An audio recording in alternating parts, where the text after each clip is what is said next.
You tell a story in the book about two mics? Yeah. Tell us that story. David, well, yeah, for the book we have to change names. I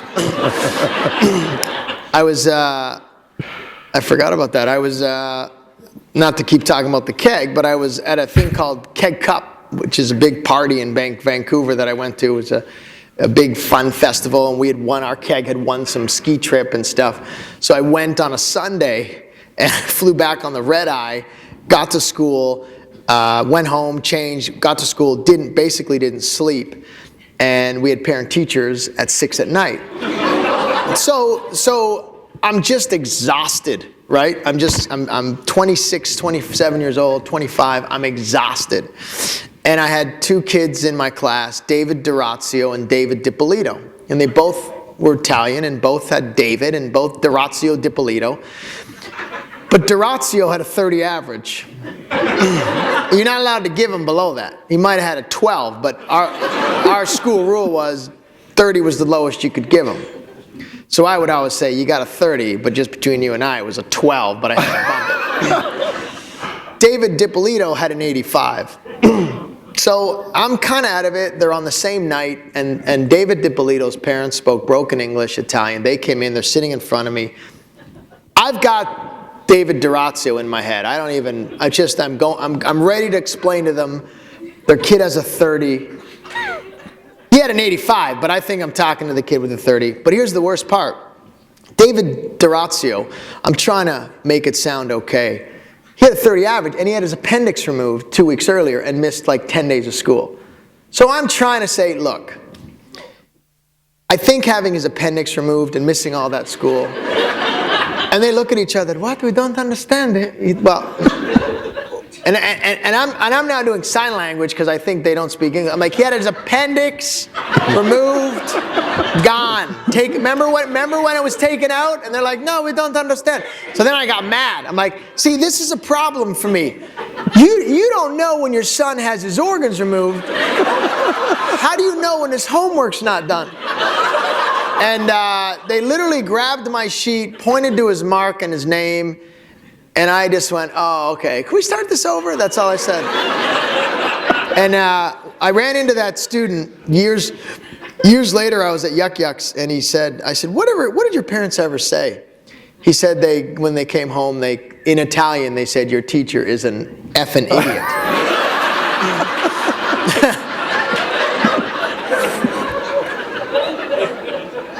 You admit to certain things in this book that were kind of surprising. You do play favorites. You said all teachers play favorites. Yeah, you don't. It's not like I would, make different rules for different kids.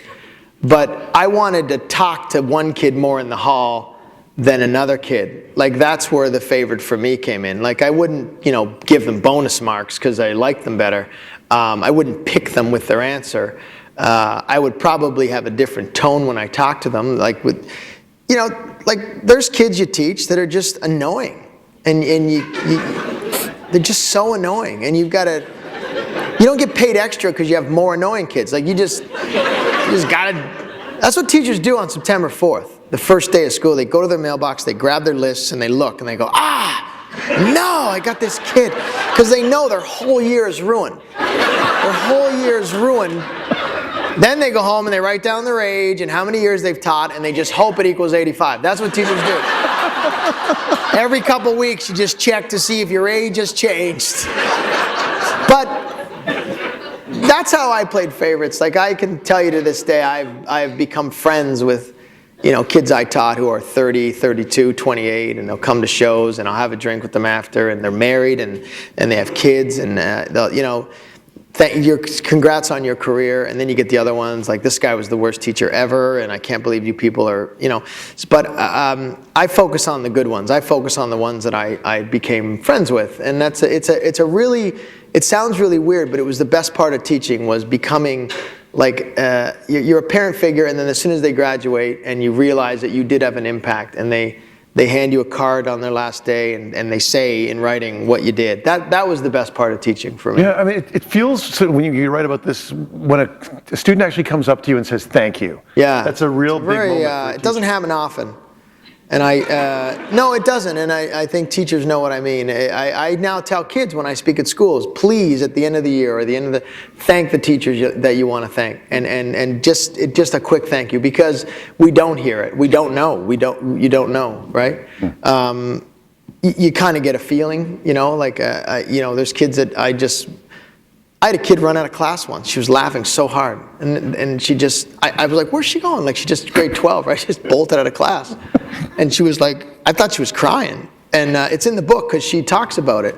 And she ran back in and she got mad at me. She said, you can't do that. You can't be that funny. Like, I'm trying to learn. And she kind of lectured me a bit. And I didn't go in every day going, tell this joke. I didn't tell jokes. I just talked, and the way I would talk to them, and they would give an answer, and I was very sarcastic, and I'm sure that's why some kids to this day, can't stand me, because I was thick-skinned. You could do it to me, and I found that funny. You were a disciplinarian though too, Yeah. and you read about certain things like school uniforms and keeping kids from petting each other in the hallway. Yeah. And you were kind of like a Mussolini about that. Just groping each other. It's like, I don't want to see that. It just, I remember I had a girl was bawling outside my grade 12 class, just bawling her eyes out. And I was maybe to a fault sometimes a little bit too strict. And I'd be like, okay, because, it was a tough love type approach, but I'm like, okay, what's wrong? Like, are you coming or are you going? You're gonna, like, is there something wrong? Tell me if there's something wrong, and we'll deal with it. Because you never know. Someone could have passed away. They could have got a phone call. I said, what's wrong?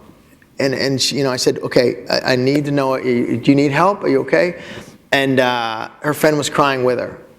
And I kid you not, she was crying because she was menstruating, and her friend was crying because she felt bad because she was menstruating. So then I have no time for it. I'm like, okay, this is ridiculous. Get to the office, go home, or get in here. Like, No, there is a scene in Mr. D at the TV show. That is a different story about menstruating. That was, this was so funny because I remember the day that I did this. I had, De La Salle, I suggested we should be segregating the girls and boys phys ed classes in grade 9 and 10. And they do that to this day. And that was the suggestion I had. What they didn't do right away was hire a phys ed teacher for female phys ed. So I taught grade 9 girls phys ed. And I thought, okay, I'm going to be really careful here, and I thought I was being so helpful, and I was being like their buddy, and I said to the girls, I lined them all up against the wall. These are grade 9s, the first day. They're terrified. It's high school. They don't know each other. And here's this 26-year-old teacher. Yeah. And I said, now look, girls, if you have to miss phys ed and you're sick, that's fine. But if you're menstruating, that is not a reason. You can tell me, sir, just come up and say, sir, I'm menstruating right now. Oh, yeah.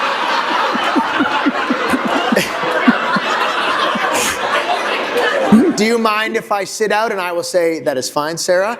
Sarah's menstruating, so that is why she's sitting out. And I swear to God, I was not trying to be a jerk. I thought I was being this really I thought they were going in the locker room going, what a good guy. But that's the charm of the character that you play. Yeah, it's unintentional, right? And the character, I do that in the character on the show, one of the episodes. A girl's reading a book. Are you there, Are you there, God? It's me, Margaret, whatever that book is. Yeah. And I'm like, what is that? What's that book about? And then I Google it at the back, and I come back up, and I say, listen, if you're menstruating, tell me.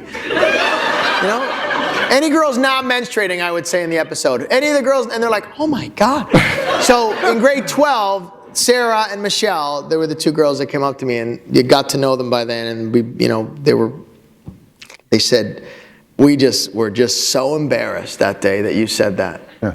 And I was like, really? Like, just stupid, right? Like, just ignorant, being 27-year-old guy. But the character Mr. D on television believes that the kids should confide in him and trust him. Yeah, you're gay, tell me. Tell me. Why are you telling other people? Tell me you're gay. Like, I will make it better. I could even make you not gay. Like, that's how he thinks. He's so trying to be helpful, but he says things you cringe. You're like, oh my God. So is that something that you observed in other teachers when you were a teacher, or is that something that comes out of you? It's trying to make it's a hyperbole of what I did in real life of trying to help. I mean, it's got to be funny. Yeah. right? It's just my way of, when creating the show, of trying to make it different and funny, where it still feels real. There's an edge of darkness to it, Yeah. and that, I think, is part of the comedy that makes it work, much like The Office, in a way. Yeah, and it's a nice show to be compared to. But people will say that you're copying The Office and you're copying Kenny Powers, and it's not. It's No, but it fits into a style of comedy. Awkwardness. There's an awkwardness that you still like the character. Right. It's a very hard thing to do, to be that awkward and that politically incorrect and still like the character. And that's what we're trying to achieve, and we hope it, is happening. And even in season 2, Gerry, you see a completely different side of Gerry, because Gerry wants to get married and have kids, like I did when I was a teacher, and he wants to fall in love. And his roommate Bill is just picking up girls every night, but he does meet a girl that he really likes, and you see a completely different side of him. And it's something we think will help for those people that maybe don't get the character at all. Do you ever wish you could be more politically incorrect than you are on network television? Yeah, no, not like there's, it's a public network, and they've been great to let us push the envelope, but there's a lot of challenges, and a lot of times they have to say no, and I accept that, and I understand. I don't always agree with it, but I get it, and I realize that I can't have every single thing. I treat it as a character. When it's a character, I feel he can say whatever he wants. They treat it as it's Gerry Dee, and they're protecting me as the lead character. I don't want them to. I'm like, don't worry, people that like the show get that it's not a real, like Ricky Gervais on The Office in Britain. That's the things he did were so out there, but I never once went, okay, I'm not liking this guy anymore. Like, it was just, you got that he was wrong. Yeah, but you're also dealing with kids, which is almost like a buffer then. You can't go too far because you can't get too dark. No, there was an episode that they had asked us to take out a line where I come in, and Daniel Negreanu was in an episode, a world famous poker player, and he's sleeping at our house because he's down and out and he's got no money. And I'm very excited to tell the kids that I have this famous poker player. So I come into class in grade 10s, and I'm like, guess who's staying at my house? And this kid, teachers will know, that just always has like the stupidest answers just to say them. He's like, Queen Elizabeth. And it's ruining my story. I'm like, no, Jonathan. I said, first of all, I think she's dead. Second of all, and they wouldn't let you say that on CBC? No, that's fine. Then he says, Justin Bieber. I'm like, okay, like, are you an idiot? And they wouldn't let me say that. Now, I said that as a teacher. Yeah, of course. Like, what are you, an idiot? Like, I would say that. And I would say, shut up. I'd be like, would you just shut up for 2 minutes? I'm trying to talk. And I would say it. And they're like, you can't do that. In teaching, that's a no-no. But I'm like, okay, but they're telling me to F off, and I can't say shut up. Like, not in my school, but it's, I always joke that you could say it if you spread out the shut and the up. Would you shut up? Doesn't sound as bad, right? Shut up. You tell a really good story in the book about when you're at university that you and some of your co-students decided that they would break into a professor's office to steal an exam so you could cheat on it the next day. Yeah. But then when you're a teacher and you're invigilating exams, you're like the most hawk-eyed invigilator that there is out there. I was the worst cheater in school. In university, I was at St. FX, and I was on the hockey team, and not very good part of the hockey team. And I just remember we had this course. It was called geology, and we called it Rocks for Jocks, because it was like this mandatory course, and it was like bird course, and you didn't have to go to class. And it was one of those things, you don't have to go to class because the exams are the same every year. I think everybody in university, I don't know if I would ever believe there's someone in university that if someone came up and said, here's the exam, they'd go, oh no, no, no, no. No, you'd go, awesome. So we hadn't been to one class, and we had this final exam. And one of the guys had this idea to break into the prof's office. There's a window, and and I'm like, this isn't right, guys. Like, I was like and they got their hands, and they're trying to get in, and they're trying to tap the window, and not thinking of the repercussions at all. And we never got in, and failed the exam, and that's all I did in university. I would take a course, and then I would fail at halfway, and then I would pick up the phone and I would drop it on the phone for $3,000, and then I would just get into another subject. And I must have dropped 20 courses in my time in university. Because as soon as it's on your transcript, you don't get into anything. So you've got to make a decision. Do I drop this and get it off? And you lose all this kind of money, and it was, yeah. And then I got to teaching, and my whole goal was to catch the cheaters. So what was the best way to do that?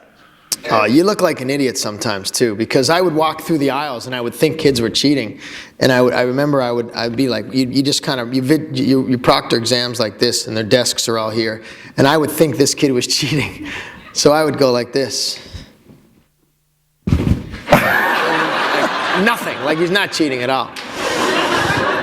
Or sometimes I would come over to a kid's desk. Because when kids will cheat is when the teacher comes to help another kid. So a lot of teachers will be looking over an exam, and this student will ask a question, and the teacher will be, yeah, no, that's good, right there, yeah. And that's when kids cheat. So I would do this. I would go, yeah, no, that's right. Yeah, just number 4 right there. And yeah, and this kid's like, what are you doing? You're not even looking at my sheet. Is it funniest, yeah, go ahead. Is it true that you took a bunch of grade 12 exams on a camping trip? And apparently, yeah, it was a party. I say it was a camping trip I do my stand-up, but we had a party at my house, and I had to mark, and I started drinking, and then I started handing them out at the party to just people that aren't even teachers, and I just said, throw a couple check, like they're all university grads. I'm like, just whatever. He goes, one guy said, I'm a lawyer. I'm like, God, you're smart. You can't mark a grade 12 history exam? And then I lost them. And then when you lose exams, you just get that smart kid like, when are we getting our exams back? Like, you can't tell them I got wasted and I don't have them. I remember once I had so many exams to mark. I had 125 exams and 125 30-page ISUs, they're called, these projects. And I had 2 days. And I just sat there and I went, nope, not marking any of this. I marked the first one, and I bundled them in the elastics, and I handed them in the office, and I had the first one all marked, and the first one all marked. And then a kid would come in, and they'd be like, sir, can I see my exam? And I'd be like, yep, see me in an hour. I'd find it, I'd mark theirs. What, 8 kids come looking for it? You mark 8 exams. It was the wrong thing to do, but I think I had to work at the keg that night. I'm like, I don't know how I'm going to do this. You don't write in the book about labor, but your wife's a teacher? She's a teacher. She's not teaching, but yeah, she's a good teacher, a real teacher. So are you glad that you're not involved in all of the labor discussion that's going on right now in Ontario? See, I never, even when I was teaching, I was at a non-union school. And I was fine with that. The year before I got there, they voted to have a union. It got shot down at De La Salle. And when I got there, it just, there's something for me that you should be able, there's a lot of great teachers, there's a lot of bad teachers that don't want to be there, they don't contribute extracurricular, and they're not role models. That we had a teacher when I was substituting once that, you go to the strip joint at lunch, it's like, and you knew this, and then he'd come in and he'd preach the gospel to the kids, and you're like, so that doesn't mean you don't, you can't go to strip joints at lunch, but don't pretend you're something you're not, or whatever it is. And I didn't mind. I said to myself, like, if I'm not doing my job, that's like any other job. You should get fired, right? Whereas there's boards now in the school boards. It's so hard to get rid of a teacher. And any of you that are out there, you teach with some useless teachers. As kids, we had useless teachers. So for me, I had a 2-year contract, and I never feared getting fired. And if I did, I would cross that bridge.